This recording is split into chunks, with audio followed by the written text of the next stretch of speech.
pidana. Begitu kata penjelasan. Namun pasal 2 ini, penjelasan pasal 2 ini telah menimbulkan perdebatan yang sangat panjang di dalam proses penegakan hukum.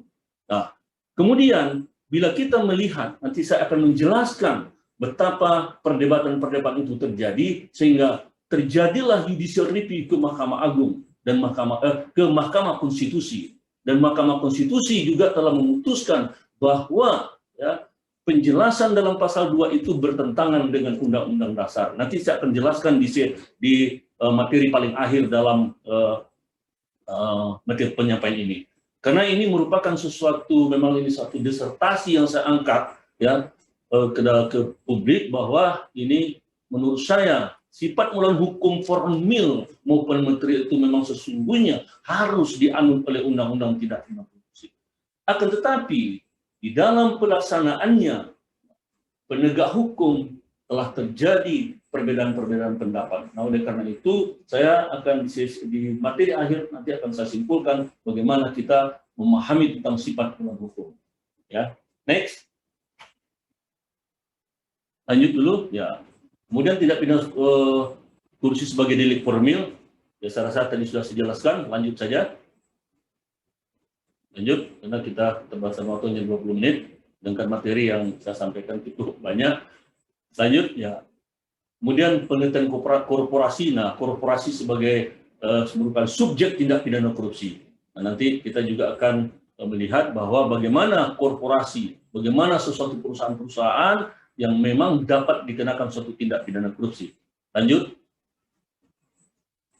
Ya, ancaman pidana. Nah, ancaman pidana di dalam Undang-Undang Tindak Pidana Korupsi itu sangat bervariatif. Tapi yang jelas kalau Undang-Undang Tindak Pidana Korupsi itu, kalau kita melihat pasal 2 dan pasal 3 memang ya terjadi sesuatu hal yang sangat perbedaan yang sangat signifikan. Karena kalau kita melihat kalau pasal 2 itu itu dapat dikenakan pidana minimalnya adalah 4 tahun. Sedangkan pasal 3 minimal 1 tahun.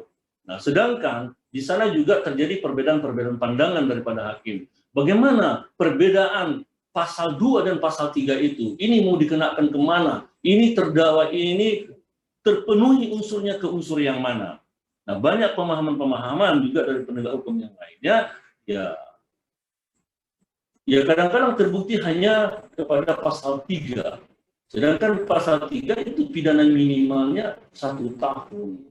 Sedangkan pasal 2 adalah pasal 4. Nah, untuk membedakan perbedaan-perbedaan itu, kalau menurut pandangan saya, kalau perbuatan itu ya telah perbuatan-perbuatan yang menyimpang dari kewenangan ataupun perbuatan itu sendiri, menurut saya itu adalah lebih cenderung kepada pasal 2, bukan pasal 3. Tetapi banyak pendapat juga kalau dia hanya menggunakan kewenangan, karena antara pasal 2 dan pasal 3 itu perbuatan melawan hukum, yang satu menyalahgunakan kewenangan. Nah, menyalahgunakan kewenangan ini sesungguhnya juga adalah merupakan perbuatan melawan hukum. Tapi menyalahgunakan kewenangan itu tentu digunakan oleh orang yang mempunyai kewenangan atau punya kekuasaan. Nah, sedangkan pasal 2 ancaman pidananya lebih berat. Nah, oleh karena itu saya berpandangan kalau perbuatan itu, ya kalau itu sudah terstruktur dari awal, tidak ada alasan untuk menyatakan bahwa dia bisa dikenakan kepada pasal 3. Tetapi dalam penegakan hukum terjadi perbedaan-perbedaan. Itu kewenangan itulah, menyalahgunakan kewenangan itulah juga merupakan perbuatan melawan hukum. Jadi tipis sekali kita pandang kita perbedaannya antara pasal 2 untuk mau dibawa ke pasal 3 atau ke pasal 2. Kemudian mungkin kita dari korupsi coba dilihat sesi akhir, halaman beberapa terakhir ya, coba dilihat dulu Pak, kita jelaskan dulu masalah perbuatan melawan hukumnya, nanti baru kita ke tindak pidana pencucian uangnya. Ini yang merupakan kolaborasi daripada suatu perbuatan pidana. Lanjut Pak, lanjut.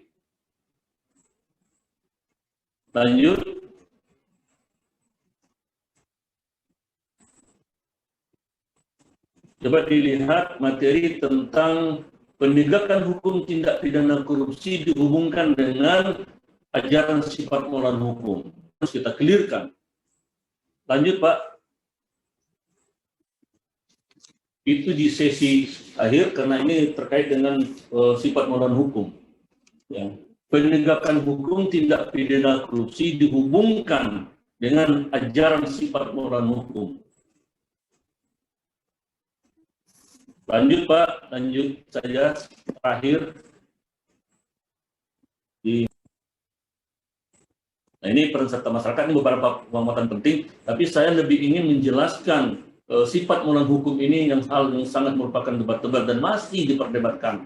Karena sifat moral hukum ini sepanjang penegakan hukum menurut saya ini akan tetap menjadikan suatu perdebatan. Ya karena ada pro dan kontra tentang ajaran sifat moral hukum formil dan sifat moral hukum material. Ada yang bersifat ada yang menganut pemahaman legalitas. Nah, karena apa? Karena KUHP kita memang adalah menganut asas legalitas. Sedangkan undang-undang tindak pidana korupsi kita itu tidak lagi menganut ajaran sifat moral hukum. Akan tetapi ini pernah diajukan ke Mahkamah Konstitusi dengan putusannya nomor 03 tahun 2006, ya, itu mengembalikan undang-undang tindak pidana korupsi sebagaimana yang dianut pemahamannya di dalam memahami pasal 2 itu ajaran sifat moral hukum formil maupun material, tetapi dalam putusan Mahkamah Konstitusi mengembalikan kepada sifat moral hukum sebagaimana yang termuat di dalam KUHP kita. Nah, sedangkan menurut saya kalau penegakan hukum tindak pidana korupsi kita hanya berpegang kepada sifat moral hukum formil, itu banyak pintu masuk untuk bisa menyatakan terdakwa ini adalah lepas dari segala tuntutan hukum. Karena apa? Putusan pengadilan itu memang ada 3 jenis. Terbukti bebas, terbukti dihukum, tidak terbukti bebas, atau prispra. Sedangkan terbukti tapi bukan perbuatan moral hukum, tentu harus oslak pantur publik. Nah, kalau tindak pidana korupsi ini yang sudah kita kenal sebagai kejahatan kerah putih yang tentunya orang-orang yang melakukan suatu tindak pidana itu adalah orang-orang yang mentreng, orang-orang yang mempunyai pengetahuan tinggi, ya tentunya dengan segala kemampuan intelektualnya berusaha untuk bagaimana dia lepas dari segala tuntutan itu. Nah, oleh karena itu, sifat moral hukum ini betul-betul harus clear menurut saya kalau kita memang benar-benar serius dalam melakukan suatu tindak pidana korupsi ini. Coba Pak dilihat Pak bagian akhir dari materi saya. Terus saja Pak, kita itu mengenai masalah, lanjut Pak, bagian-bagian akhir, itu di situ saya menggambarkan tentang perdebatan. Ini Pak, nah mari kita lihat Pak, kalau kita lihat ajaran sifat moral hukum ya material ya pasca putusan Mahkamah Konstitusi nomor 03 tahun 2006 ini sesungguhnya adalah perdebatan yuridis. Nah, karena adanya suatu perdebatan yuridis ini sehingga para hakim maupun penegak hukum yang lainnya juga memahami dua hal tersebut dan menerapkan kedua prinsip itu. Nah, tapi kalau kita lihat, coba kita lihat Undang-Undang Nomor 48 Tahun 2009 tentang Undang-Undang Kekuasaan Kehakiman, pasal 5 di situ disebutkan ayat 1.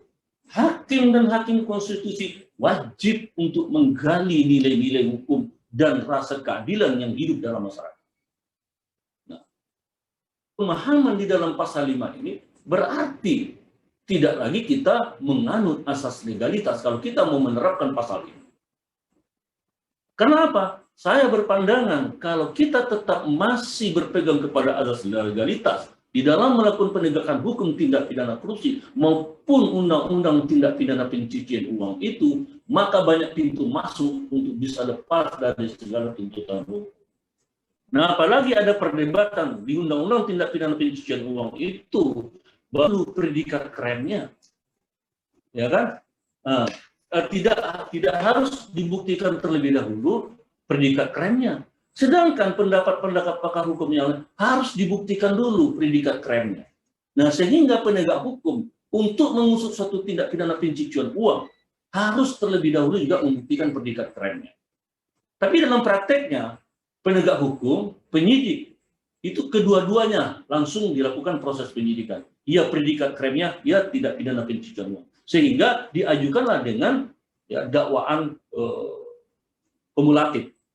Nah, tetapi sebenarnya kalau kita memegang pasal 69 Undang-Undang Tindak Pidana Pencucian Uang itu tidak harus terlebih dahulu dibuktikan tindak pidana asalnya. Cukup dengan menelusuri asal-usul harta peroleh secara dengan kejahatan itu bisa dibuktikan itu bukan dimiliki dengan cara yang sah. Itu kalau menurut instrumen pasal yang diinginkan oleh pasal 69 itu. Akan tetapi di dalam penegakan hukum itu sendiri terjadi perdebatan-perdebatan. Mana yang harus didahulukan? Nah, sehingga penegak hukum kadang-kadang menemui kesulitan. Nah, apalagi di dalam tindak pidana pencucian uang, pasal 3, pasal 4, dan pasal 5, itu memang ada perbedaan. Pasal 3, kalau kita lihat, pasal 3 Undang-Undang Tindak Pidana Pencucian Uang itu memang dia sebagai predikat krem dan juga sebagai tindak lanjut dari perbuatan itu. Dan tapi pasal 5 itu tidak mungkin dia, belum tentu dia adalah sebagai pelaku daripada kejahatan asal. Nah, bagaimana kalau kita ingin melakukan pengusutan terhadap pasal 5 ini? Jika predikat kremnya harus kita buktikan terlebih dahulu. Nah, oleh karena itu, kemudian juga di dalam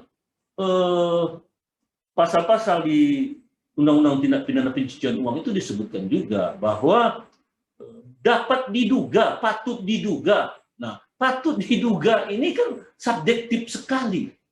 Nah, subjektivitas itu tidak bisa diterobos dengan sifat melawan hukum formil. Itu menurut pandangan saya. Harus dengan sifat melawan hukum formil maupun material. Karena pintu masuk untuk menilai patut itu adalah dengan sifat melawan hukum material, menggali nilai-nilai yang terkandung ataupun patut tidak dia memiliki harta sedemikian. Nah, kalimat patut ini bisa disanggah dengan berbagai macam kalau kita hanya berpegang kepada sifat mulawan hukum. Nah, kemudian juga kita mari melihat KUHP kita yang masih kita agung-agungkan. Itu asasnya legalitas. Maksudnya apa? Tidak ada suatu perbuatan yang dapat dipidana kecuali melanggar undang-undang yang telah ada sebelumnya. Itu kata pasal 1 kita. Tapi kami melihat putusan Mahkamah Konstitusi. Putusan Mahkamah Konstitusi menganulir sifat ajaran melawan hukum yang ada di Undang-Undang Tindak Pidana Korupsi dengan berbagai pertimbangan. Apa pertimbangannya? Dia menyatakan bahwa penjelasan di dalam pasal itu bertentangan dengan Undang-Undang Dasar. Karena katanya juga di dalam putusan Mahkamah Konstitusi itu bahwa penjelasan di dalam pasal 2 itu tidak boleh melahirkan norma baru. Dan juga padahal kalau kita betul-betul mencermati tentang Undang-Undang Dasar pasal 28D itu, menurut pemikiran saya, tidak saja untuk kepastian hukum, tetapi kepastian hukum yang berkeadilan. Nah, mari kita lihat juga Pancasila, keadilan sosial. Jadi kepastian hukum itu menurut Undang-Undang Dasar 1945 itu bukan kepastian hukum titik, kalau menurut pandangan saya, tetapi adalah kepastian hukum yang berkeadilan. Nah, kalau kita berkeadilan, tentunya harus kita menggali nilai-nilai yang ada di dalam masyarakat itu sendiri. Tapi banyak yang mengkhawatirkan kalau kita menerapkan ajaran sifat melawan hukum material ini, dia mengatakan bahwa kepastian hukum akan sulit dicapai. Itu dari beberapa pakar-pakar hukum yang memang pro kepada azas legalitas. Saya sebagai seorang hakim mungkin termasuk orang yang tidak tunduk kepada asas legalitas ini. Kenapa? Hakim di dalam memutus perkara tentunya harus berpedoman kepada moral, legal justice, moral justice, dan social justice. Kalau rasa keadilan masyarakat tercabik-cabik, harus juga kita berpegang kepada rasa keadilan, kepada kepastian hukum. Saya lebih condong kita menegakkan hukum itu harus untuk mencapaikan rasa keadilan. Jadi bukan hanya kepastian hukum, tapi antara kepastian hukum dan keadilan itu ya kadang-kadang dia bisa berjalan beriring menurut pandangan beberapa ahli, dan kadang-kadang juga bisa berjalan ya sendiri-sendiri. Tapi menurut pandangan saya, sudah seyogianya kita berpandangan kepada untuk menegakkan hukum tindak pidana korupsi ini. Jika kita benar-benar ingin extraordinary measure untuk perilaku kita, jurisprudensi Mahkamah Agung ada para hakim agung kita yang memang berpegang pada sifat mendukung. Mohon maaf, mungkin sinyal dari Bapak Dr. Syahlan agak terganggu. Putusan Mahkamah Konstitusi itu adalah merupakan angin segar bagi para koruptor dan bagi para pencuci uang. Mohon maaf Bapak Dr. Syahlan.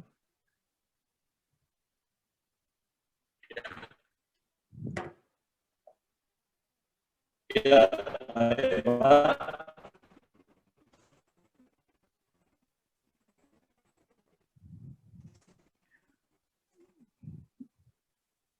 Bapak Dr. Syahlan. Ya, mohon maaf. Kebetulan waktunya sudah hampir habis, Pak. Untuk Bapak kami ada sisa waktu sekitar 2 menit. Mungkin Bapak perlu menyampaikan lagi. Tadi suaranya sempat hilang-hilang juga, Pak Syahlan. ya.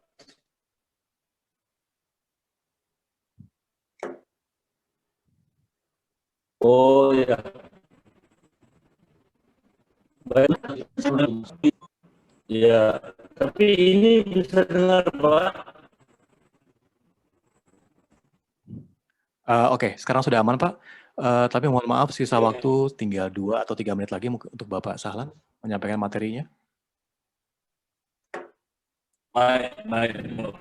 Saya simpulkan saja, Pak, bahwa untuk menegakkan undang-undang, untuk menegakkan tindak pidana korupsi yang merupakan satu predikat keren dan satu adalah perbuatan lanjutan. Oleh karena itu saya berpandangan untuk menegakkan hukum korupsi dan tindak pidana pencucian uang koruptor ataupun bagi para pencuci uang untuk bisa melegalkan perbuatan-perbuatannya. Kenapa? Kita sudah melihat betapa kekurangan. Mohon maaf Bapak Syahlan, suaranya kembali patah-patah, Pak.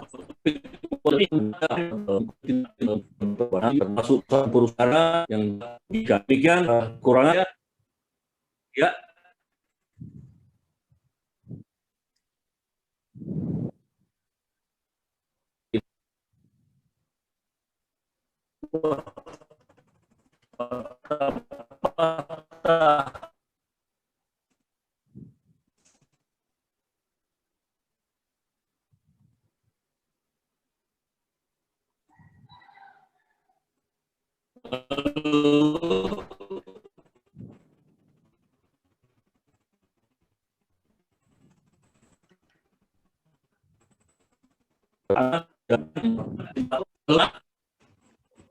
Bapak Sahlan?